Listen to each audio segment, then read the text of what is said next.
जय श्री कृष्णा। इस वीडियो में आप जानेंगे कि ज्येष्ठ मास की पूर्णिमा तिथि कब आरंभ हो रही है, कब समाप्त हो रही है, सत्यनारायण भगवान का व्रत कब रखा जाएगा, वट सावित्री व्रत कब रखा जाएगा और शुभ मुहूर्त किस प्रकार रहेंगे। तो सबसे पहले जानिए कि पूर्णिमा तिथि कब आरंभ हो रही है।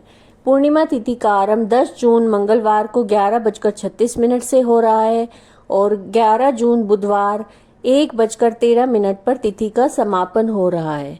तो ऐसे में सत्यनारायण भगवान का व्रत 10 जून मंगलवार को रखा जाएगा। पूर्णिमा में रात्रि में चंद्रमा पूजन का महत्व होता है। तो चंद्रोदय व्यापिनी के अनुसार पूर्णिमा 10 जून को है, तो ऐसे में व्रत 10 जून को रखा जाएगा। और इस दिन वट सावित्री व्रत भी रखा जाता है।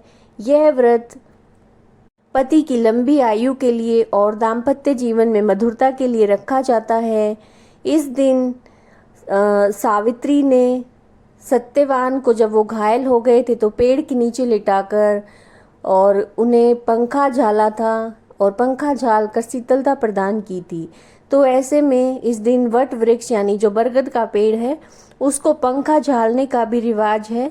तो स्त्रियां जब पूजा करती हैं तो पंखे से बरगद के पेड़ को हवा करती हैं, पंखा झालती हैं और कच्चे सूत या मोली से इस दिन बरगद के पेड़ की 7 या 21 परिक्रमा करनी चाहिए। जल अर्पण करना चाहिए। चावल रोली मोली और धूप दीप से पूजन करना चाहिए। ऐसा करने से पति की आयु लंबी होती है और दाम्पत्य जीवन में मधुरता आती है।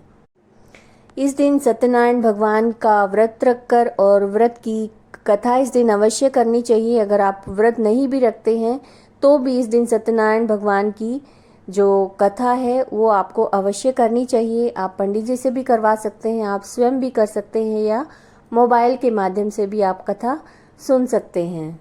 और जो स्नान दान की जो पूर्णिमा है वो 11 जून बुधवार को रहेगी। तो इस दिन ब्रह्म मुहूर्त में पवित्र नदी में स्नान करने का और दान करने का बहुत महत्व है।